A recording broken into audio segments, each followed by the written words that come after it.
Good evening. A major fire of unknown origin that destroyed two businesses in Mount Salem, St. James caused millions of dollars in damage to their establishments last night. The fire that occurred at Glenn's Woodwork Furniture Shop, a popular shop in the community, and an upholstery shop on Vernon's Drive quickly spread through unfinished furniture, machinery, and other items. The fire brigade was summoned at approximately 11:50 p.m. and 4 units, 3 of which were from the Barnett Street Fire Station and 1 from the Ironshore Station responded. They managed to extinguish the blaze while preventing it from causing further damage to a nearby cooking gas retailer and a house. Fire investigators are still conducting an assessment of the fire. In other news tonight, Constable Noel Maitland, the boyfriend of missing social media influencer Donnelly Donaldson, who was scheduled to make an appearance in the Kingston and St. Andrew Parish Court today, is now set to appear before the courts tomorrow. Maitland was charged with murder after an intensive investigation into Donaldson's disappearance. His attorney, Christopher Townsend, who brought the case to the judge's attention, noted that he was aware that the public was notified that Maitland should have been in court today, but shared that after checks were made, the constable was not present. The prosecution subsequently confirmed that Maitland will be in court tomorrow. Meanwhile, family members and residents protesting the disappearance of Donnelly Donaldson were left disappointed after her boyfriend, Constable Noel Maitland, did not appear in the Kingston and St. Andrew Parish Court today. Protesters were heard shouting for justice, and Donaldson's family is urging the public to come out and support the movement. Here is Colleen May with the details. The chant for justice was a cry of family and friends of missing social media personality Donnelly Donaldson earlier today in front of the Kingston and St. Andrew Parish Court as they continue to seek answers in the case against her boyfriend, Constable Noel Maitland. Today's protest was scheduled to coincide with the expected appearance of the constable in court, which was postponed for tomorrow. When our news team went on location, protesters held up flyers of Miss Donaldson as they shouted justice. Neil Lugg, Donaldson's uncle, is calling on Jamaicans to take a stand for justice. The people of Jamaica and the world, for one, know that all that the standing that they are standing with us will not be in vain, because we will not give up, we will not let down, and we know that this is just the beginning of the highest level of corruption. You understand? And we are out here today to make the world and the government and the security force and all the bigger heads them know say we know where them up to and we not let up. It's justice or anything else. You understand? We stand for justice or anything else come if it's not justice. We not no control over that. But one thing we need Jamaicans to take a stand, and that's why we're out here to the one Jamaican them to say come together and fight this injustice. We have got through this too long. This could be anybody. I have seen this all the time and I never knew it would have their mind. See it? Now it happened to my niece. It's not the first family member me have lose by the hands of police. I don't know, shoot them. You understand? So I am out here to just remind them that we are still watching them. And we need justice. Donovan, a friend of the family, says he's questioning the handling of the court case against Constable Maitland. In my opinion, I personally think it's a decoy. For whatever reason the decoy was for, it is a decoy, in my opinion, because they deliberately know what was going to take place. And they change it without people knowing. What they are saying is misinformation in the media. As it relates to the process, the court system in Jamaica, like everybody know, it's very sloppy. Even the hospitals, they need a lot of changes as it relates to the justice system in Jamaica. And this, when we realize what they want to do is to keep drawing the case out, like what we see they do other cases over the years. And we're saying that we're going to be here, whether day out and day, we are going to be here. It doesn't matter how long them take it, we are going to be here, demonstrating for justice. Judith Lugg, Donaldson's aunt, explained that the family is finding it difficult to cope, especially her mother. No forgiveness for none of them. No forgiveness at all. Never. Justice, we say, and justice we want. Oh, instead it's supposed to be getting better, it's getting worse.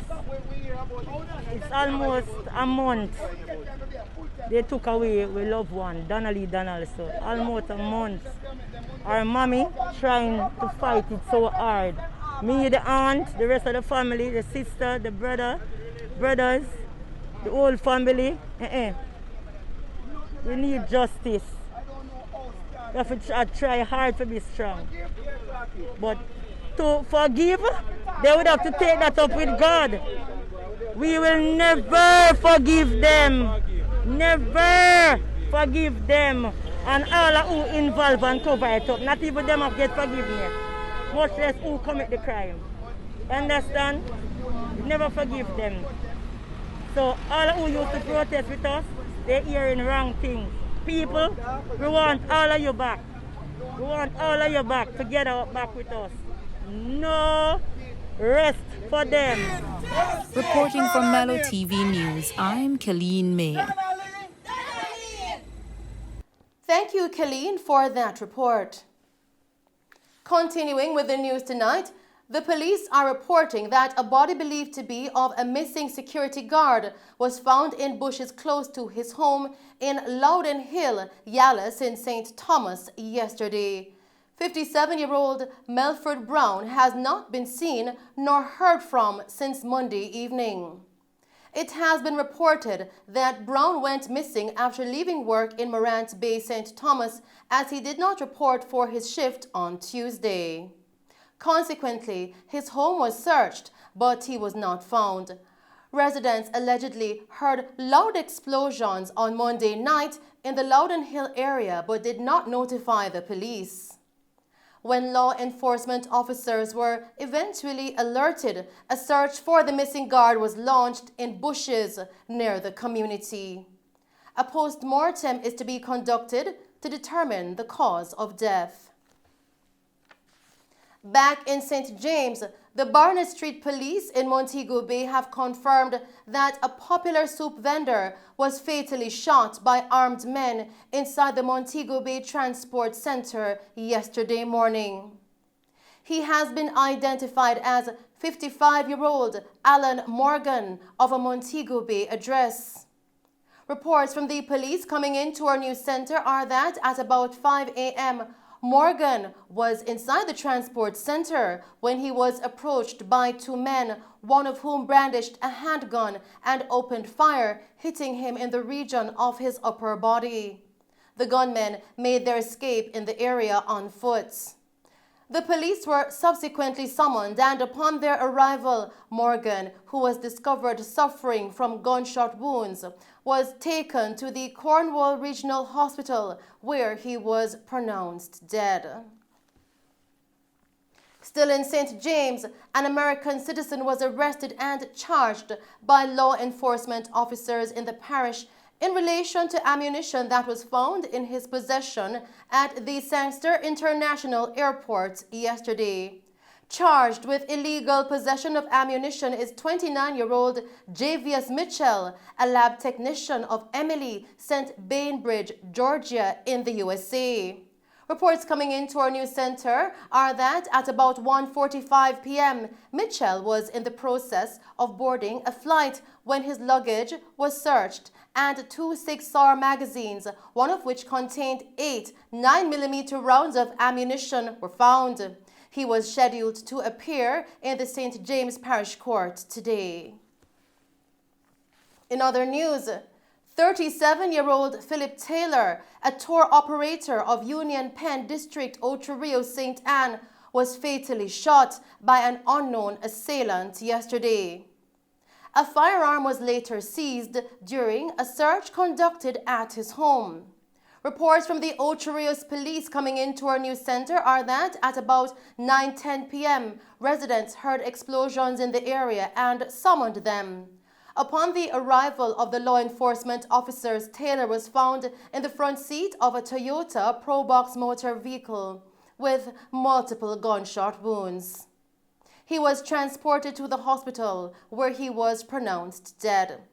The police, acting upon information, conducted an operation at Taylor's residence where one homemade firearm, 2 magazine holsters, and other military paraphernalia were found inside a bedroom.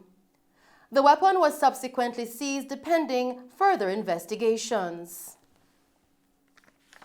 Continuing with the news, one 10-folio .25 pistol with a magazine containing 3.25 cartridges was seized during an operation in Salt Springs, St. James yesterday. Reports coming into our news center are that at about 10:30 a.m., members of the Joint Anti-Gang Task Force conducted an operation in the area. Now, during the search of a premises, the firearm and ammunition were found. No arrest was made in connection with the find. Investigations are ongoing. Still making Mello TV news, New Fortress Energy, NFE, today provided back-to-school support for some 300 primary and high school students in St. James in preparation for the new academic year, slated to begin in just over 3 weeks. Here is Truston Grizzle with the details. Approximately 300 students today received vouchers valued at 10,000 Jamaican dollars to purchase books and or uniforms courtesy of New Fortress Energy NFE. The students received backpacks containing notebooks, pencil pouches, and other school supplies. Up to 100 students received free medical examinations. 35 students were handed bursaries valued at 50,000 Jamaican dollars each towards tuition and external examination fees, while 45 students received tablets. Speaking at the event, which was held at Pier 1 in St. James, Deputy Mayor of Montego Bay, Richard Vernon, noted that an initiative like this will take the pressure off parents preparing for the upcoming school year. Coming out of the pandemic, you will realize that a lot of our parents, especially in the vulnerable communities, are faced with economic burdens and financial constraints. Therefore, this will give them a little bit more breathing space to ensure that they're able to purchase books or back to school and also to pay for the school fees. I also note that a number of students would have received cash grants of about $50,000 that will be going towards their CXCs and preparation for exams. So it will definitely, enhance their possibilities of accessing education, of accessing the subjects and all of that. We always say education is the key to success, but it is more than that.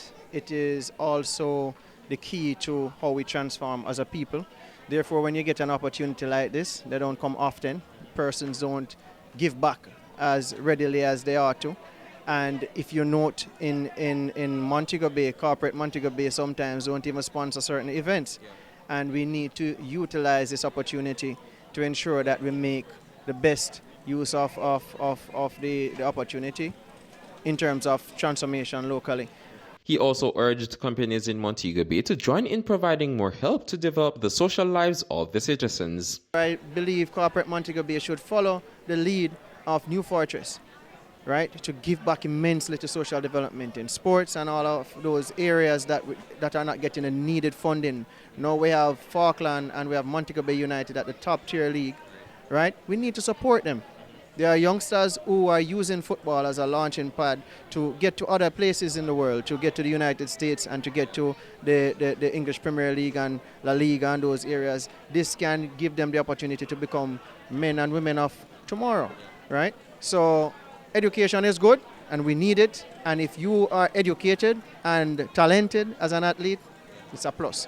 So I just want to say again, congratulations to the students who are recipients today, and very well done to New Fortress Energy Company. In the meantime, President of the Montego Bay Chamber of Commerce, Oral Heaven, noted that his organization decided to endorse this event because proper education of the youth will help to stem the violence associated with the parish and the country. This is about education. This is about helping those who can't afford to, the parents can't afford to continue, help them to move them through education process. We know with an educated society, naturally there's a reduction in criminality. With education also, we have a reduction in poverty. And it's only natural for the Montego Bay Chamber of Commerce and Industry to endorse this. If we speak to development of our nation, development of our people, we have to go through a solid education, and development leads to better businesses. The Montego Bay Chamber of Commerce and Industry is about business. Our members are business people. So it's only a natural partnership for us to assist the new Fortress Energy and this venture in assisting our young ones to a better education so they too can elevate themselves out of poverty and also can contribute to the reduction in crime in our city and by extension our country. Additionally, interns at New Fortress Energy highlighted the importance of liquefied natural gas (LNG), which is the product of specialization offered by NFE.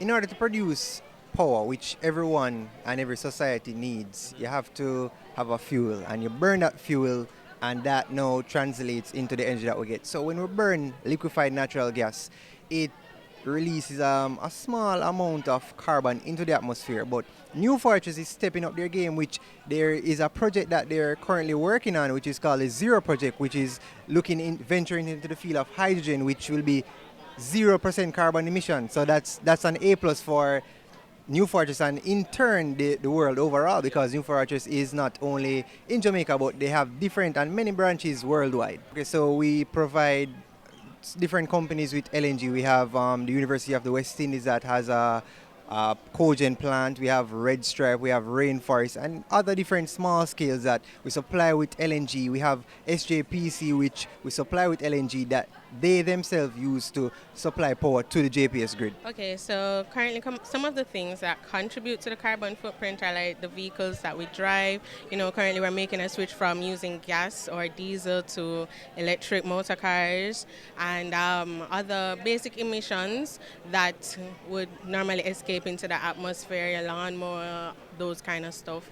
So what we are doing is using the LNG and turning it into natural gas so that it's being able to be used by the customers in their respective systems. And because that natural gas is a cleaner form of hydrocarbon, that allows it to reduce the carbon emissions. Reporting for Mello TV News, I'm Truston Grizzle. Thank you, Truston, for that report. And those are the stories making news. I am Shelley Hill. Do stay safe, pleasant viewing, and thanks for watching.